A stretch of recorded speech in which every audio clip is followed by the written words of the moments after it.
Oh, this is attendee still on hold. The broadcast is now starting. All attendees are in listen-only mode.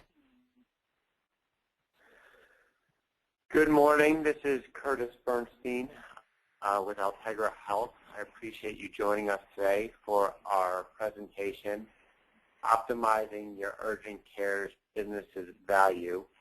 The presentation today is hosted by the Ambulatory M&A Advisor. Our panel includes myself, which we'll get back to in a second. Starting off, we have Blayne Rush. Blayne is the president of Ambulatory Alliances, a firm dedicated to helping sellers maximize the value of their ancillary businesses, including urgent care centers, ambulatory surgery centers, and radiation oncology centers. Once again, my name is Curtis Bernstein. I'm the Managing Director of Altegra Health Valuation and Transaction Advisory Services. We generally assist buyers in assessing the value of private equities within ancillary service lines within private businesses. And with that, we're going to have a panel discussion today where we're going to go over a number of questions related to optimizing your urgent care business's value. So to begin with, I'm going to start with, how does a buyer or investor value an urgent care business? I'm going to start off with talking about some of the regulatory issues affecting the healthcare industry.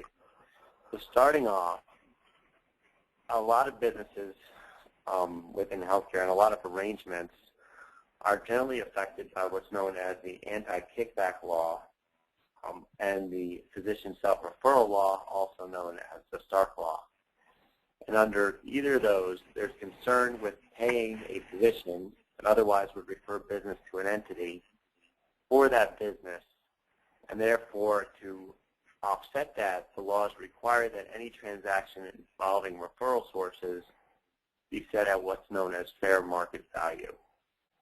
And fair market value is a standard that was defined originally by the Internal Revenue Service dealing with not-for-profits, because not-for-profit entities are not allowed to inure private individuals.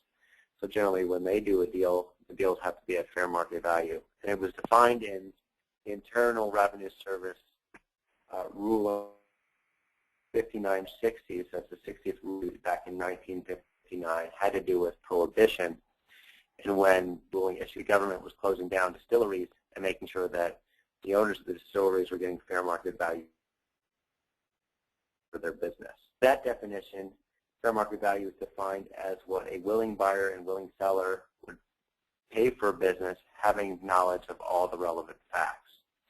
The Stark law came in the 1980s, named after Pete Stark, who proposed, I guess, generally proposed the rule. And it pretty much started with the same definition as Revenue Ruling 5960, but it added in without taking into account the value or volume of referrals. So it applies only to the healthcare space, where the anti-kickback law and Revenue Ruling 5960 apply to more than just healthcare. So if there's any kind of arrangements outside of healthcare where someone is paying another person a certain amount for them to refer them business, and there's federal monies involved, the government can bring up someone on the anti-kickback law, whereas the Stark law only deals in the healthcare space and only deals where, in certain arrangements, which are called designated health services, in which a physician might have an ownership in an entity to which they refer. So by taking out the value or volume of referrals, what we generally want to look at from a valuation perspective is really only the lost business and how the business runs today, and not accounting for what might happen after a company buys the business that might otherwise refer the referral or might get the referrals from the prior owners of the business. So for example, a hospital buying an urgent care center, and if the hospital is able to earn higher revenues related to the patients of the urgent care center, we're generally not going to take that into account in the value of the business because that's only generated by the ability of the physician to refer that business to that hospital and the hospital getting that higher revenue. There's other standards of value as well. So if that referral pattern does not exist, you may follow another standard of value, for example, investment value. And investment value just says what is the value to the buyer of the business. And it's not, so the Stark law requires fair market value. It does not allow you to use investment value. But if those referral stream is no longer involved within the business, for example, a physician retires, or the entity is not owned by a person or entity that could refer any business, such as private equity, selling to another private equity firm or public company, then the fair market value standard does not apply, and you can use the investment value. And when you're using investment value, what you might look at are synergies. So, for example, I'm able to get higher revenue from the provision of the services that the entity has provided in the past. And as a result, the company may be worth more in a synergistic market than in a fair market value market. Now, that's not to say that they can't be worth the same. For example, in the fair market value standard, you still need to look at your world of hypothetical buyers and who's out there to buy your business. So if you're selling a business of 20 urgent care centers, for example, the buyer may not be the same as if you're selling a 5% interest in a single urgent care center. It may be different. So if the hypothetical buyers are able to gain efficiencies, not so much synergies, but efficiencies from their purchase, at the end of the day, the standards of value may overlap. And also from the fair market value standard, you're going to want to try to achieve your highest value for the business as well. So you need to take into account what the returns on investment of the buyers are in the market and how to maximize that from the fair market value standard. With that, I'm going to turn it over to Blayne, who can introduce himself and talk about some of the industry value drivers affecting the value of urgent care centers. Yeah, thanks, Curtis. Again, I'm Blayne Rush, and I'm an investment banker and M&A broker, and I typically work for physician sellers or physician-centric type sellers that physicians are heavily involved in these types of markets, and urgent care is one that we're very heavily involved in. And I'd like to comment on a couple of things that Curtis said and get specific how it applies to what we're trying to do in our market, our collective market, meaning the urgent care market, and then we can talk about some of the other standards of market, the standards of value and some of the value drivers. But, in the example that Curtis used with one hospital, he used the example of one hospital's contracts. Well, I'd like to point out that while investment value is the value that is only to one particular investor, that one particular hospital, meaning it's not available to the general market, in some cases, we have urgent care platforms out there that would be considered, or their contracts would be considered to not be that attractive. So say you have a contract that says, hey, you're going to get $1 for this service, but the industry average or the average of these hypothetical buyers, and it has to be more than one, right? So under the fair market value standard, you can't just say, hey, that one investor, okay, and use those contracts as a way to recast your financials or whatnot to be able to capture that value in a transaction. Well, if you have a contract that says, hey, I get paid $1 for this service, but a significant amount of buyers, even on the fair market value standard, says that that they get $1.25 or $1.50, you're just way below, then there's an argument to be made that you can be bumped up and can capture some of that value, even under the fair market value standard. And under the investment value, then that's out the window in the sense of you can capture all the synergies and the strategic value, et cetera, et cetera. And we'll discuss that a little bit more later on. But we talk about and utilize what we call the market value, the price at which a center or a business would transfer for cash, or if it's equivalent under prevailing market conditions in an open and competitive market. So prevailing market conditions is the current point in time, so today or tomorrow, whenever you choose to go through that process. And so the open and competitive market is all the buyers competing for your business, and then at that same point in time at the market conditions. Thus, what we look at is say, hey, if we proactively go out and market your business, or if you proactively and go out and market your business to the entire market, all of the potential buyers, which is similar to the hypothetical buyers, and Curtis can talk a little bit more about what those definitions are, but essentially it's all of the potential buyers out there. So if you market to all the potential buyers at the same point in time, then that's where the maximum value comes into play. There's some buyers on this webinar, and they don't always like this word, but it's really the word that used to give you the picture. Essentially, it's a auction approach or competitive bid approach where you go out there and negotiate against one another.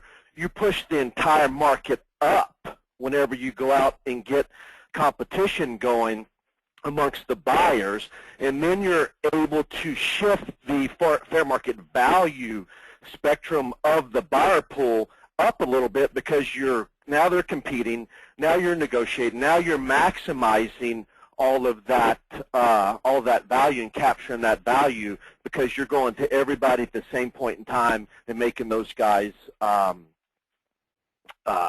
bid against each other, fight for you, whatever you want to call it.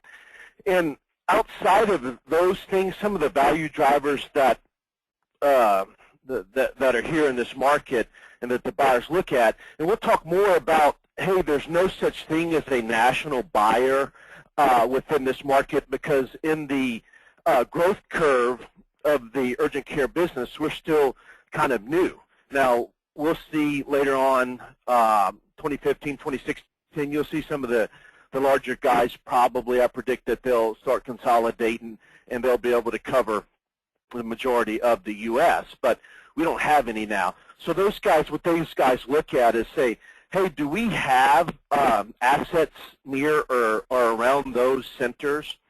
And, they'll go as far. I've had an example, I did a transaction here recently that they were probably 2.5 to 3 hours from their cluster of assets, meaning other centers that this center that this particular consolidator bought, the management company bought.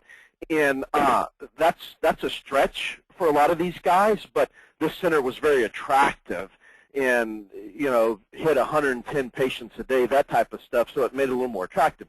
So they look at, hey, where's the competition at in that market? Where do you stand out amongst the competition? What do your volume looks like? What's the risk to those volumes? And where are our current assets? Because if they're looking to buy one center and it's in a state, Ohio, and this buyer or investor has no other assets in Ohio, man, it has to be a very attractive center, meaning like, oh my God, I got to get this. Or they have to feel that they're able to very quickly cluster up some other centers and make some other transactions in a short period of time. So that deal might take a little bit longer while they go out and market to the market, if you will, to see if there's any potential buyers in that space. But, I mean, right now, those are the majority of the high-level market drivers. And there's some other things we'll talk a little bit later about red flags and that type of stuff, but those are the things that are driving these guys to be attractive to your particular center. Obviously, whenever you have clusters of centers, it's a different ballgame. It opens up the pool of potential buyers significantly. You know, the reason that financial buyers are interested in this space is because there's significant amount of consolidation available. I mean, it's a very fragmented market, and it accomplishes where healthcare is going, the triple aim, like everybody understands. You know, it's the increases access, lowers costs, and high quality of medicine. And because there's a significant amount of inefficiencies in the space that some more complex business-type people believe that they can squeeze out of these centers or these platforms, they're significantly interested in the market. Go ahead, Curtis. With that, couple of methodologies that are used to value urgent care centers include market approach, and we're going to talk about multiples of earnings later, but usually using EBITDA, earnings before interest, taxes, depreciation, amortization. And another methodology is the discounted cash flow method, and the discounted cash flow method is pretty simple to understand. It's the time value of money, and what you're saying is, if I put $1 in the bank today, how much do I need to earn to get $1.50 back within a certain time horizon? So in the discounted cash flow model, the general time horizon is 5 years. Evaluator will use 5 years because there's some theory, finance theory, that states that 5 years is the general cycle, business cycle, that an entity will go through. So you'll have 5 years of growth, 5 years of maturity, and so on. Does 5 years have to be the term used in the discounted cash flow model? No, it doesn't. If there's significant growth out 10, 15 years, it could be used. If the entity is currently at maturity, a valuation expert or a buyer might just take the earnings today and assume that it's going to grow consistently at a mature rate, let's say 3% per year going forward. So it's important, and we're going to talk about marketing documents and how to maximize value in a second. It's going to lead into it, but it's important to make sure that any amount communicated to a buyer is correct on what you really expect the urgent care center to do going forward, what level of earnings is expected to be earned going forward. They could get a sense of the cash flow and explain that. And then the expected rate of return that they're going to need on their investment. So if I invest $1 today and your center is going to make $1.50 in the future, I'm going to expect the rate of return is the difference to get you from the $1 to the $1.50. And the rate of return is going to vary based on the buyer's comfort level with a projected amount of earnings and cash flow that you've projected. So is it possible, is it truly possible for me to earn this? So are you going from $5,000 in earnings this year to $1.5 billion in earnings 5 years out? Or are you going from $300,000 earnings to $500,000 earnings? And here's why: because of population growth and stuff like that, which I said, we're going to talk about in a bit. So once that's understood, the expected rate of return is going to obviously be a lot higher if they don't believe what you're saying, because I'm going to have to put in less money now because I don't believe that you're truly going to earn that. And the only way for me to do that, it's very risky, and therefore my rate of return needs to be 30% instead of 15%. And that's going to really drive the value to the business. So with that, we're going to ask the next question, which is to Blayne, which is, how can your financial and operational documents be prepared in order to maximize value? Yeah. Curtis, if I could just for a second, if I could go back and talk a little bit about the discount cash flow methodology and the industry multiples. Because I think that's important for people to understand, because then it depends upon the complexity of the business that's being bought or sold and the complexity of the players within that transaction, because there's, for the most part, Curtis talked about, net present value, discount cash flow, and then the multiples approach. Because there's two main formulas that they'll typically use. One's using discount flow method, and the other is the industry standard multiple of trailing 12 months of EBITDA, or sometimes there's an average of the trailing 24 months. Either way, they'll communicate it for the most part as a multiple of the trailing EBITDA. I actually prefer to negotiate the actual dollar amount and then compare that and use the industry multiples that have been trading to prop those numbers up or to leverage certain numbers, because essentially you can end up negotiating what the definition of EBITDA is if you come to some multiple before that, or the add backs, et cetera, that we're going to go into. That was part of what Curtis was turning over to me for.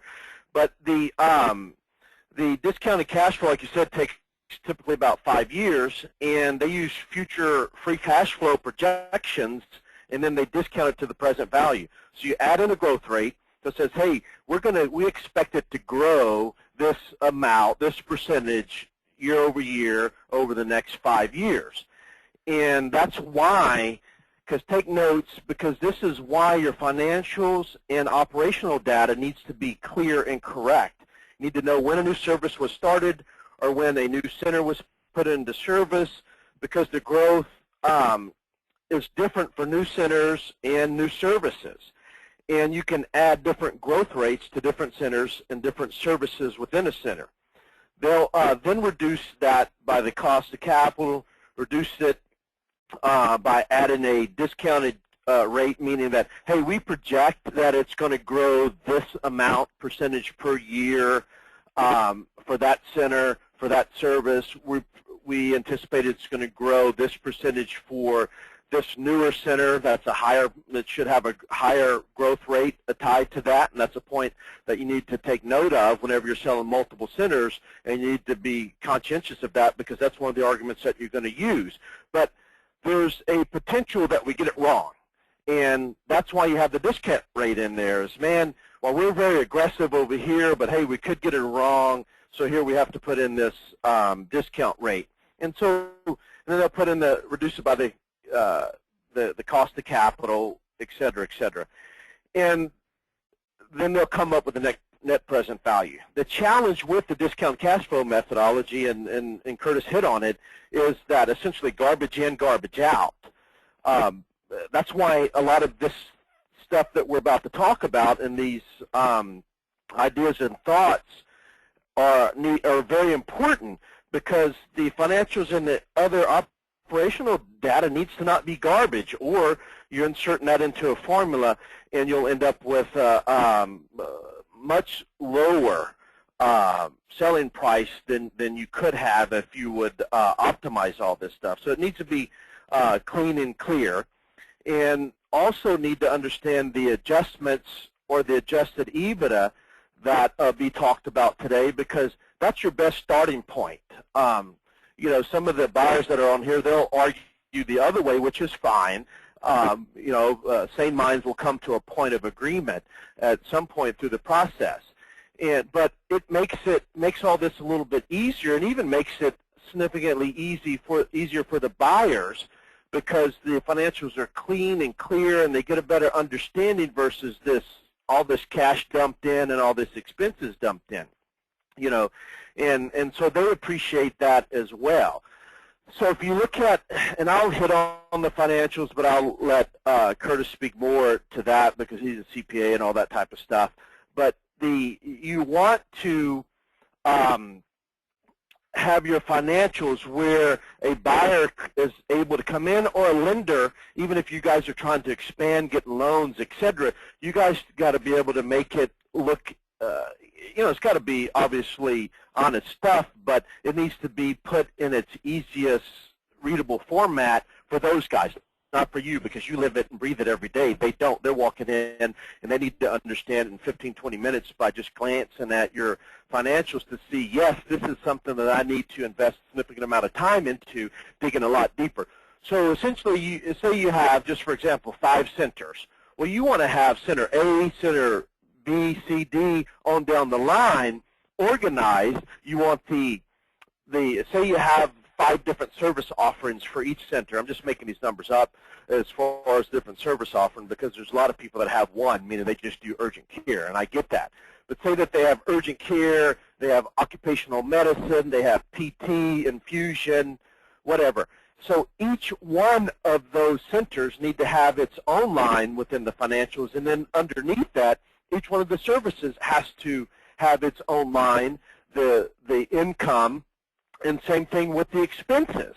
And then in the operational data, you need to understand what patients are coming through the door for what type of services. Say one sports physical of the 5 services that you offer. Well, and you see 90 patients a day, but 50% of those are sports physicals. Well, you need to be that needs to be seen very early on, because buyers will, a red flag or the hair will stand up on the back of their neck if they go in there and you're telling them, hey, I'm seeing 90 patients a day. And then they get in there and start digging and understand, without you proactively communicating to them that, hey, 50% of these are sports physicals and they're $20. So you gain trust, and you gain you gain some points, if you will, by being very transparent. And not that anybody's trying not to be transparent. It's just that this makes it much easier, and people don't have to dig and wonder what else you're not communicating or not telling me. And it also goes back to the growth rate. So we talked about the discounted cash flow methodology, which some buyers, they just go in and slap a multiple of EBITDA, industry multiple of EBITDA. Some will go and do the process of the discounted cash flow method and then communicate, and then some will just go in there and look at your EBITDA and say, okay, look at your numbers and do a quick analysis of the acuity of the cases, et cetera, and slap a multiple of EBITDA on it. I've seen it, I've been through it, I've done it. And if you have recasted your financials, and Curtis will speak more about that in a minute, then you're in a much better position to capture a higher multiple of EBITDA of that higher EBITDA with those types of buyers, which there are plenty of them, okay? So that's another reason that this is important.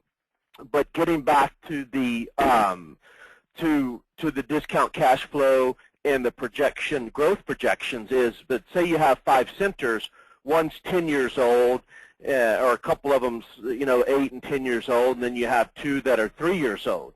Well, it should, so it makes sense that the 2 newer centers should have a more aggressive growth projection than the ones that have been around 10 years and more tenure.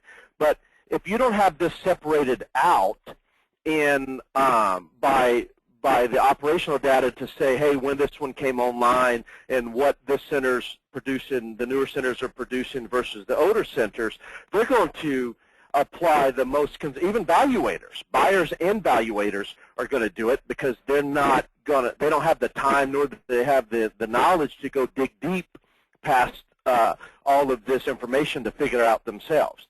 And so they are going to apply a very conservative flat growth rate across all of those centers, across all of those services, and you're going to end up with less money at the end of the day than you would have if you'd have had this thing organized and prepared and communicated clearly from the get-go. So Curtis, can you chat a little bit about how the financials should be organized and and that type of stuff. You're a little better at that than me. To Blayne's point, you need to present the information clearly to the potential buyer. So you may have various service lines within an organization, even an urgent care center, for example, and there may be different growth in different service lines.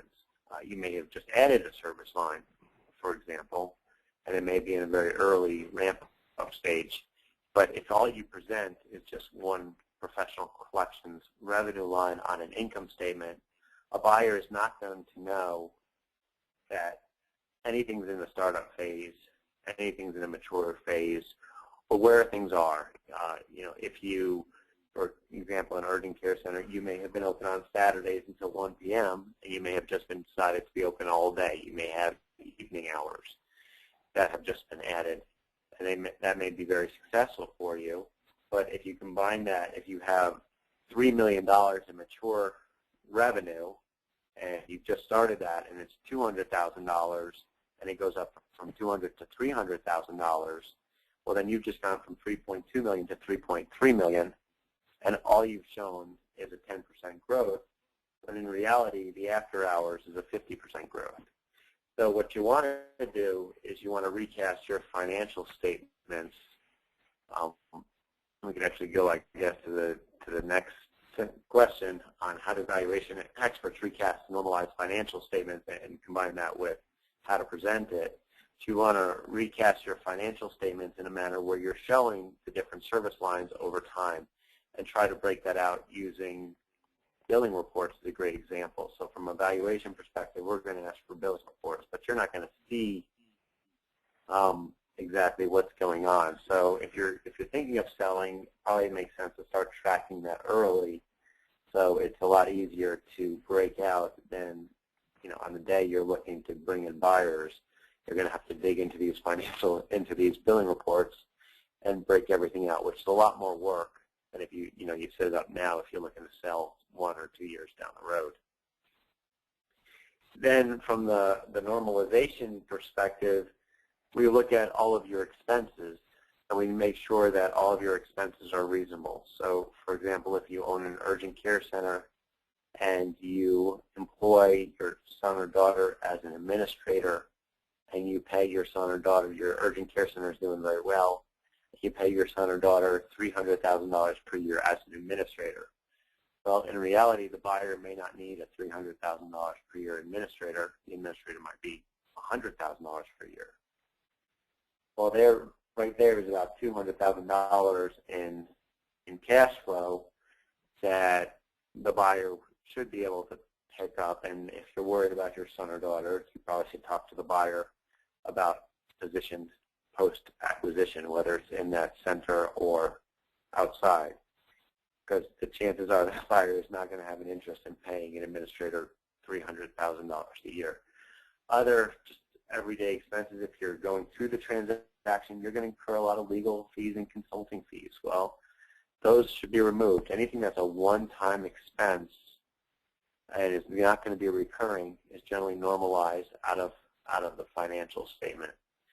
And once that financial state is normalized, what we usually do is say, this is our historical income statement, the thing you can pull out of QuickBooks maybe. Here are the adjustments we've made. Here is why we've made these adjustments. And here is our adjusted cash flow from a historical perspective. And then as Blayne said, if you're multiplying an EBITDA, a multiple of EBITDA, when you're doing a transaction, so if I say 5 times earnings and I've moved it from $100,000 in earnings to $500,000 in earnings, you're going from, simple math, $500,000 value to $2.5 million value. So that's $2 million more that you could otherwise earn just by cleaning up your income statement and presenting it in a manner that the buyer can use, versus handing them an income statement from QuickBooks that shows $100,000 and saying, here, tell me what this is worth. And, if they, as Blayne said, if they have to go through and try to scrub that, they're not going to likely do as good of a job because they don't, number one, they don't understand your business. And number two, it really doesn't do them any good. They're going to end up spending $2 million more. So why should they go through and do that? They're going to come back and say, okay, well, you have $100,000 of earnings. We can pay you $500,000 for this business. Yeah, thanks, Blayne, did you want to Kurt. Go ahead. No, it's Blayne, you want to continue? Yeah, so, so the multiples are higher for urgent care centers at this point in time compared to some of the other healthcare spaces for a few reasons. The industry has a lot of growth. It's an emerging market. The financial markets are loose. And because there's a lot of inefficiencies in urgent care centers that can be reduced by more corporate-type buyers. And if you recast for the maximum value and you're able to show a greater profitability, then you have a shot at being able to capture those high multiples that we talked about. And we look at that and do that because whenever a small business owner, because that's what you are, I'm a small business owner, so we do the same thing. Whenever we do our books, we're looking to maximize or minimize taxes. You know, the Supreme Court has said that we don't have to pay $1 more than we're actually required to pay in taxes, and so we look to minimize our taxes. And all of the small businesses, or majority of them, do as well. You know, whenever they pay their bills, do their accounting, they do it in such a manner to minimize their tax liabilities. But whenever you want to sell or obtain a loan, your whole outlook and your whole goal is to show maximum profitability whenever that happens, right? So you're going to make adjustments for all kinds of things, like, hey, you did some marketing with your kid's soccer team, right? And that's a one-time expense. If it was your neighbor's soccer team, would you done that? You know, that type of stuff. And keep in mind, physicians or sellers will want to maximize the value capture and maximize the recasting, and buyers will want to minimize that, essentially. I mean, most of the buyers are good people, and they're going to work with you, and they get this. They get recasted financials. They get adjusted EBITDAs, that type of stuff, because they internally do that. And I'll mention a little more about that in a second. And so they're going to scrutinize the add-backs, and it's going to be a tug-of-war, so to speak. But that's part of the due diligence process, and you want to maximize your profits as a starting point. You know, so we're going to add back a lot of things. To talk about how they recast it for a second. So they go in and look at it and say, hey, even if they do go and look at this and scrub through all of your financials that we said they probably won't, but they probably will a lot of times, but they will not tell you about it. So they'll go on and say, hey, this is what the business would look like if we were running it, if we right-sized the staff, if we optimized the billing, you know, because there was for example, a transaction where the seller was not coding, not billing, not collecting for a after 5 on Friday and a weekend code. Hadn't been doing that, and they've been around since like '97, so they hadn't been capturing that. There was a inoculation or a shot code that they were obviously getting a few bucks for the shot, but they weren't utilizing the administration code, so the administration of the shot. And so they were leaving a couple $100,000 on the table, and the seller had no clue. And we recognized it, and while we didn't go in and recast for every patient, et cetera, we pointed it out from the get-go to the buyers, and that's how we end up with a significantly higher than industry standard multiple, because if we would have recasted all that, it would have, and took the adjusted EBITDA, then it would have been maybe a little bit higher than average, but this was significantly higher than average because of the things that we pointed out. But those things are very important. And going back to normalization for synergies, synergies can be cost saving or revenue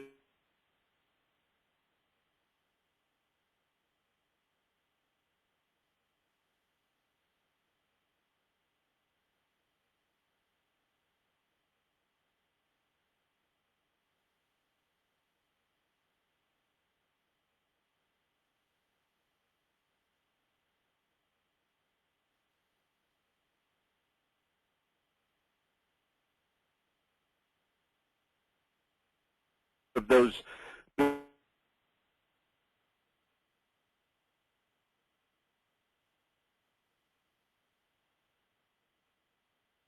business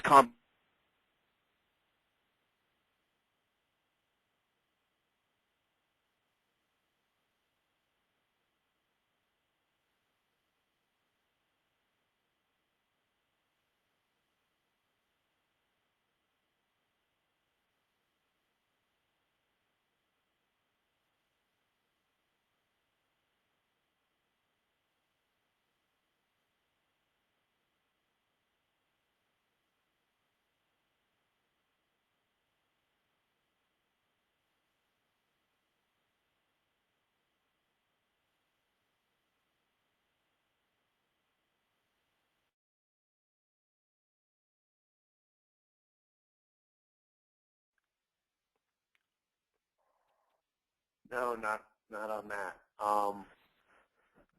And completely agree. So with that, I'm going to talk about how valuation will assess multiples. So as Blayne mentioned, multiples are generally higher in this space. Another reason I want to add is with population health management, I think hospitals and health systems generally see urgent care as a needed part of an accountable care organization, clinically integrated network, or some other entity out there that's managing their patients and will be reimbursed for keeping the cost of healthcare down. So they have an interest outside of the private buyers as well in these types of entities. So with that, the valuation, what we're generally going to do is look out to the market and understand what these multiples are.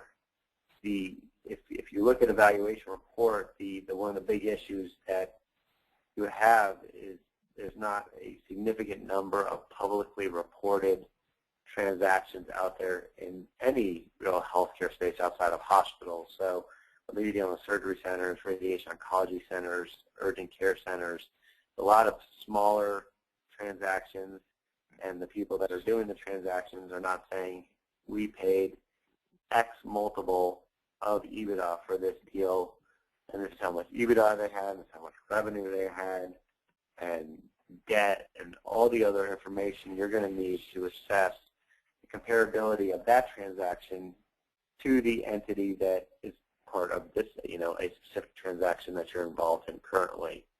But as Blayne said, we have a lot of conversations with the buyers of these types of entities and get an understanding of where these multiples are. So most valuation reports that you're actually going to see will use an income approach or a discounted cash flow model and will determine a value.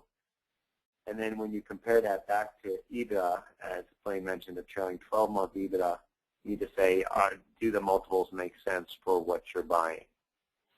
So that is really how those are used in a valuation. Of course, we also need to look and say, well, is this deal fair market value? And in a fair market value setting, that's going to include the purchase of all of the assets, including both tangible and intangible, such as desks, beds, computers, and intangible value, including like a workforce in place, the value of the name, the value to the location that it's set up in, and there's a number of other types of intangibles that might be included in the entity.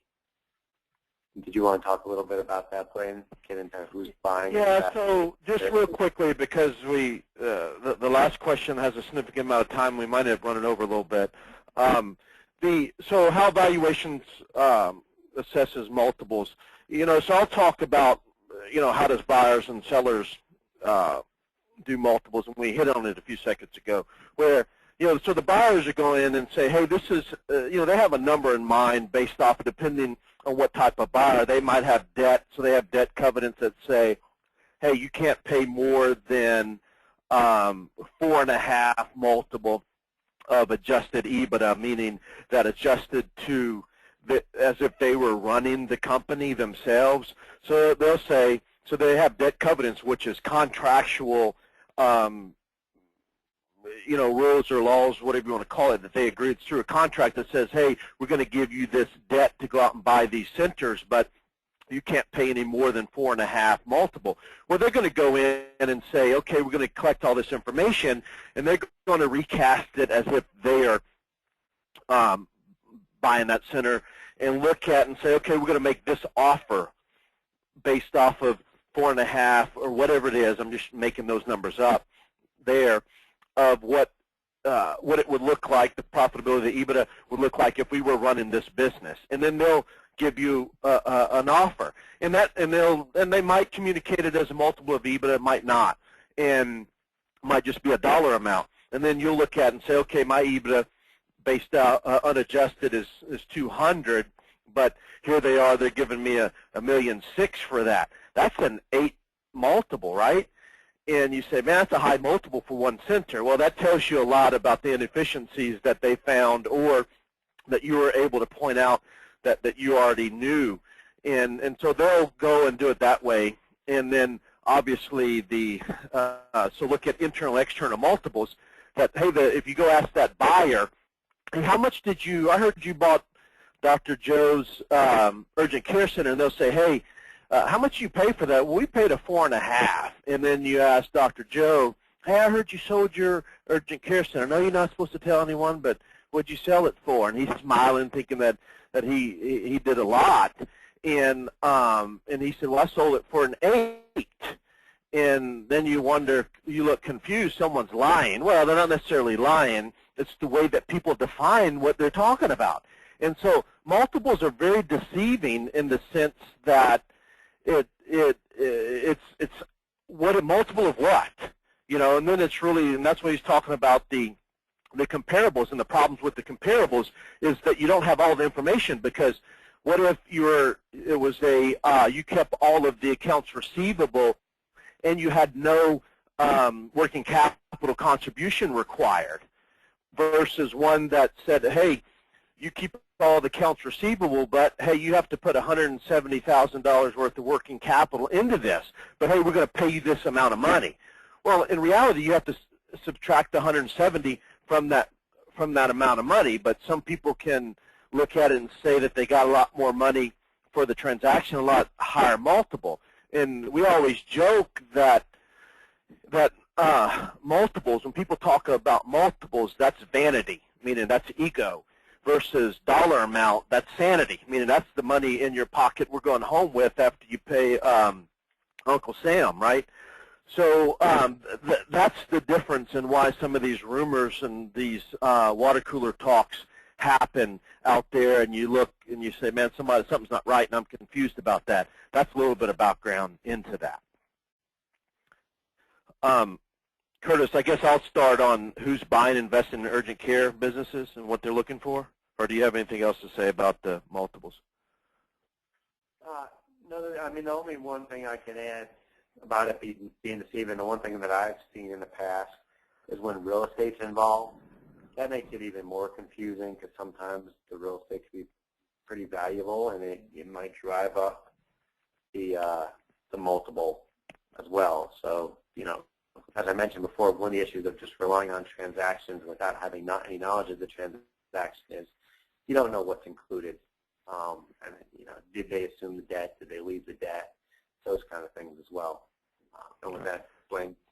Yeah, so we only have a few minutes left, but I want to get through this part because there's some interesting things going on in the market, and so people can log off or jump off, at will. Obviously, there's no test, and we're not going to come after you, but I'm going to get through this. So so who's buying and investing in urgent care businesses? And this is an interesting, it's a very fun market, compared to some of the other markets that we spend time in, because of some of the creative things going on, and a lot of people are working together, strange bedfellows, if you will, when it doesn't happen in other markets. But so let's talk about, I usually call 5 buckets of buyers. There's private equity, payers, insurance companies, physician groups, management companies, hospital health systems, and there's a 6th bucket, a lot of other people, meaning that there's a lot of other creative things going on in the marketplace that we're seeing that urgent care is playing a role in it. But let's talk about hospital health systems. It's taken, I know there's some guys on here that are married to hospital health systems, but we're speaking in general terms. It's taking hospitals a little while to get to the party with urgent cares, but many are working aggressively to invest in urgent care. In the beginning, the hospital health systems, they were weary about these urgent care centers. Some of the smaller systems still don't get it, but many of the more advanced guys and advanced systems understand that we're moving quickly into a consumer-driven, on-demand healthcare world. Like a little bit like Netflix, right? I can be at home and just dial up any movie, or at least what's on their menu that I want, versus wait until 9 o'clock to get my popcorn ready. As we all know, there's been a significant war going on in most markets for the access to the patients, be it through primary care, direct-to-patient marketing, or even through strategic alliances with different referral sources and gatekeepers. That's why the Stark laws and all those things and anti-kickback stuff got put into place. And we're also seeing hospitals take on more risk for their patient populations. So therefore, they need a cheaper place to send patients, guys with ankle sprains, acute lower back pain, fever, sore throat, that could otherwise end up in the more expensive ERs.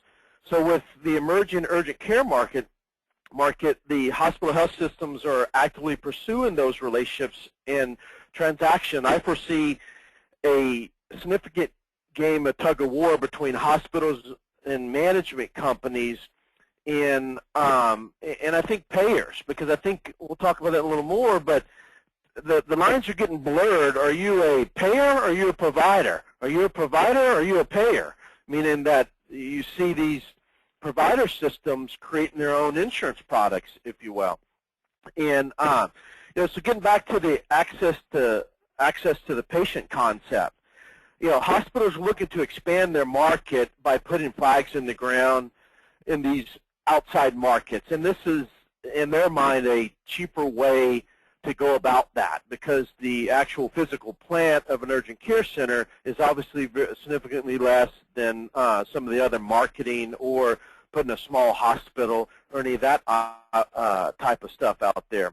So they're looking for access to patients, the revenue stream to cover some of their losses elsewhere, and they see urgent care as an opportunity to align with gatekeepers, as well as put flags in the ground around all their competitors and markets. So both hospitals, health systems, both large and small, look for centers that are busy or not, that are in good retail strategic locations. They want guys that have a solid management system as well. So there's some of these guys that turn around and say, hey, there's a 5-chain center that has good doctors, good management system in place that's kind of figured it out, and hospitals aren't known to be the most efficient, most consumer-friendly, welcoming group. So they look to some of these other guys and say, hey, you have the expertise, we want to acquire you and then replicate your model. So it's a new business for many hospitals, and thus they want that experience that'll help them grow. And we'll also, that's similar to what financial sponsors and platforms, but they just want a little bit bigger platform. And they'll also be interested in operating centers that are operated by very influential physicians in the market, and some that are very efficient. Another group is the management companies, development companies, consolidators. consolidators. There's different terminology used. One thing to point out, there's really no national consolidator or management company as of today. Again, we'll see some of that coming, in 2015, 2016. So those guys will be able to synergize and collectively go for centers in most of the states.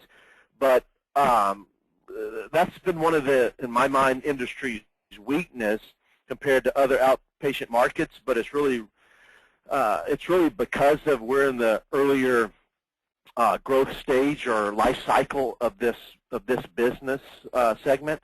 But urgent care's becoming a collaboration point in healthcare. We're seeing physicians, hospitals, other health systems, financial sponsors, private equity, and payers all come together. And I think people understand that urgent care management companies are better suited to be the leader of these types of strange bedfellows, like I mentioned before.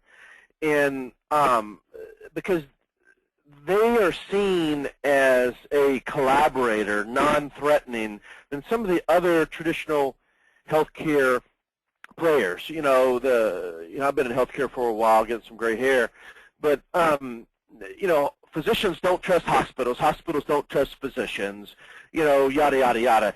That type of stuff that's been going on forever. Well, these management companies are seen as someone that's able to bring all of those players together. So they're, for the most part, we touched on it earlier, but they're looking for centers that fit strategically from a location standpoint, that they can improve by its revenue and profitability through, reducing the inefficiencies, improving patient volume. They want profitable centers, not ones that need a lot of work. There's really no turnaround companies at this point in time. We'll probably see that in 5 years, but they're not here today. They're looking for scale, such as multi-center transactions in an area that they're not in. Say they're in Ohio and heavily in Ohio. Well, heck, they're not going to Illinois, even though it's close, until they can afford to have significant assets on the ground as far as management and people. So they need a cluster of centers to be able to do that. Most of the larger management companies have some sort of financial sponsor that they need to satisfy from a growth standpoint, either same store growth, meaning same center growth, acquisitions, or through development acquisitions. So they'll look from that lens as well. If the company needs to show growth, they might be interested in a center that has great cash flow but not a lot of great potential. I'm not sure that we'll see a lot of people purchase that type of center yet. We'll see that as the industry matures a lot. They are, in that case, are buying, that type of center for cash flow, which will show growth within their portfolio. It looks good to Wall Street or on their financials. But most of these guys are, they have an equity position, so I'm not referring to the franchise people. Typically and historically, they buy 100% of the business, or they slap a management company on it and scrape off 100% of the profits. But I believe we'll start to see more ownership and management models form over the next couple of years. Things will look like pure management agreements, co-management agreements, turnaround players, like I'd mentioned. But we've seen that in other spaces. But I think those guys will buy the one centers, multiple centers, versus financial sponsors that we'll talk about now. They need a cluster with a good management company. But financial sponsors, so they're referred to, some people use venture capitalists, which is really startup phase money, and it's not the same as what we're talking about here, or PEGs, private equity groups. There's even some direct funding groups, pension plans that hire their own management company to go and invest in these types of stuff. But so we just call them all financial sponsors, and they're interested in emerging markets where they can ride the growth. Typically these guys get paid on a 2 and 20 basis. So they have an investment fund life for 10 years, and they typically invest for 5 or 6 years, and they get paid 2% of the amount under management and 20% of the upper growth. And they have 5 or 6 years to invest the money for the remaining 5 or 6 years. So they have 4 or 5 years to invest for the remaining 5 or 6 years. So it's 10-year typical. Obviously, that fluctuates a little bit. And they either flip the business to another fund under management, they'll sell it to a larger strategic, another financial sponsor, or they'll go public, but it needs to be a substantial size company to go public because there's so much cost with running a public company. You know, and they have many businesses in each fund, so they'll take a portfolio view to the investment. You know, how is the entire fund doing, not just this one company? You know, some of the smaller guys in emerging market, you know, which is interesting, they'll look at businesses with $1 million or more in EBITDA, but again, the companies with $1 million in EBITDA are on the small end. They're going to go to the smaller funds. The larger EBITDA, the more attention, the more love you'll get. You know, if you start getting above $2 million, and when you hit $5 million, so $5 million, you'll get attention from essentially everybody whenever you hit $5 million. But you have to have some other attributes. You need to have a strong management team in place, a strong growth plan. You have to be very clean in a business that they can replicate over and over again, because they want to grow that thing very, very fast to be able to capture as much money on their exit as they can. And they love this market. You know, they love it because of the triple aim that we talked about earlier. They love it because there's a lot of inefficiencies out there. And they want to acquire a very well-positioned company, meaning the higher-end guys.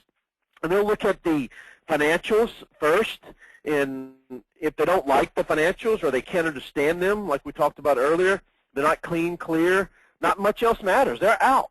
You know, so they'll give you, you know, a few minutes to review that stuff. You know, there's rare instances where the financials aren't real attractive, but the management team is, which kind of doesn't go hand in hand, right? You know, if you have a great management team, the financials are going to look pretty good, but they might have a great reputation in the marketplace, et cetera, and they might spend a little more time, but you want to make sure that your operational data and your financial data look very well. And after the financials, if those look good, then they're going to look at the management team and the business model, because it's called the jockey and the horse. So the jockey is obviously the management company and the horse is the business. So you have to have both to attract the biggest and the best of those guys. Now, there are cases where they'll come in and say, it's a great business. You know, I'm not sure that this leadership team can take it to the next level. They might put in their own CEO that has some experience in this type of business, or one that's similar to this, and they'll still buy the business, but then they'll insert their own CEO. And so for the difference, the management companies, for the most part, they're focused on single centers or small clusters. And again, not to say that they wouldn't be interested in much larger multiple centers, because they will. But the difference is that financial sponsors are not interested in the single center. They're looking for businesses that $1 million above. You get a lot of attention from the $5 million above. They want a good management team. But if the business is that good, they'll do the extra work and put in the CEO. So physician groups. So there's two different segments here. So there's when people think physician or physician group, they think small guys, et cetera, et cetera. That's not always the playing field in the current state right now. So physicians as buyers are typically looking to buy a job, or they're buying a business they can take and expand. You know, one that's generating little or no profit. I mean, the only people that's going to buy that is another practitioner. You know, and those guys that need to sell and quickly, they're target for those types of guys. But they're a chain of urgent care centers. Well, there's physician groups that would be potential buyers, and I use this example a lot, so you might have heard it before, but pediatrics. So say it's a pediatric-focused urgent care chain, and there's a regional or national management company that's heavily involved in peds. You know, they have to expand, and they're typically backed by financial sponsors, and they have to expand. So they will look at some ancillary type acquisitions, and these types of acquisitions is a good target for them. So let's talk about payers and insurance companies. Like we mentioned before, the line between payers and provider is getting more blurred. You've heard of payers buying or investing, aligning, et cetera, with providers, as well as hospital health systems creating their own insurance products, as well as physician-led ACOs, right? So, everybody's heard of, the half dozen or so deals that commercial payer companies invest in urgent care platforms. The concept of payers owning urgent care is not new, but it's going to become more active, and the reason is that they're looking at urgent care to secure the lowest cost for services as possible. Operational efficiencies, cost savings is the goal, but when I say that, that conjures up a lot of things in your mind that might not be what I'm really talking about or what they're looking at.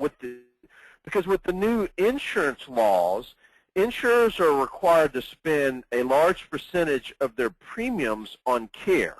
I believe it's like 80%, but I'm not an expert in that arena. So let's just use that for conversation's sake. And they have to return the difference. So if they spend less than the 80%, if that's the target number, they have to return the difference to the people that were paying their premiums. Thus, they need to be more creative They need to be more creative. They can take that 20% and pay overhead and keep the rest as profit, but then they own the providers and keep costs lower, make a profit there, and by keeping costs lower, they're actually able to offer the insurance product at a lower amount and attract more people paying premiums. So it's kind of a perpetual type thing with those guys. So all the other people. So, some of the other potential buyers are ambulatory surgery centers. There's a franchise, not that I'm a big proponent of franchises because I'm in the exit strategy business, and unless you have a huge chain of those guys, if you have one or two and you're paying franchise fees, et cetera, man, there's not too many buyers for that. But so you have ambulatory surgery centers, you have outpatient health care networks, and I think it's not a stretch that we're going to see employers or groups of employers owning urgent care centers, universities. I see some that are partnering with these urgent care companies to be their infirmary type, and the urgent care providers are looking at that as say, hey, I can charge maybe a little bit less for these guys, get a contract, but that's going to cover my fixed costs, and therefore all of the other patients that I can attract outside of that population is gravy or profits. For example, talking about the outpatient healthcare networks, I have a client that I'm working very closely with that's building an outpatient integrated network. We're investing in urgent care businesses in order to have access to the patient. So that's an entry point, and to be able to keep patients that have had surgeries in, say, one of their ambulatory surgery centers, or that, say they had a total knee replacement in an ambulatory surgery center, and then say that we discharge them and they have associated pain at the end of the day. So we want to keep them out of the ER, so we put them in one of the more complex urgent care centers that they manage and run, because these urgent care centers have complex infusion centers that market to rheumatologists, that market to infectious disease doctors. So it's just not, hey, we have some IV capabilities. No, they're full-fledged infusion centers. They have physical therapy, which fits great with outpatient surgery centers that have interventional pain, that have ortho, et cetera, and then you tie labs into that, you tie diagnostic centers into that. One of the urgent cares have a very complex lab in it, where they're even taking labs from other providers and taking care of those in their centers. But it's an interesting world that we're living in. It's very exciting, and the opportunities are endless. And this is a great opportunity where we're able to bring a lot of people to the table working on the same types of businesses that we never could could accomplish in some of the more traditional healthcare arenas. But Curtis, you have anything to add? No, nothing to add, Blayne. We're actually well over our time here. Most people have stuck on. I appreciate it. Blayne, I don't know if you will have anything else to add. I have the slide up with our contact information and information about the next webinar on preparing to sell your urgent care business for its maximum price in terms in 2015 or 2016. Blayne, anything? Yeah, so that webinar is going to go through, hey, talk a little bit about, because there's a lot of questions that we got. I just got an email yesterday, a question that says, hey, when do I know that, hey, I should sell my business? We talk a little bit about three things that you have to, we'll talk about three things you need to be looking at, be it a platform or a single center. We'll talk about how you go through due diligence, how you do all of the things before you go to market. And then we'll have another webinar and another that goes through the entire process. So I think this was meant to be a basis of understanding and a foundation, if you will, of valuation, to get the thoughts around, and then we'll tag on and try to have those webinars just add and build, build the walls, the plumbing, the roof, etc. We appreciate everyone's time today, and hopefully you will be able to join us for that next webinar. Thank you.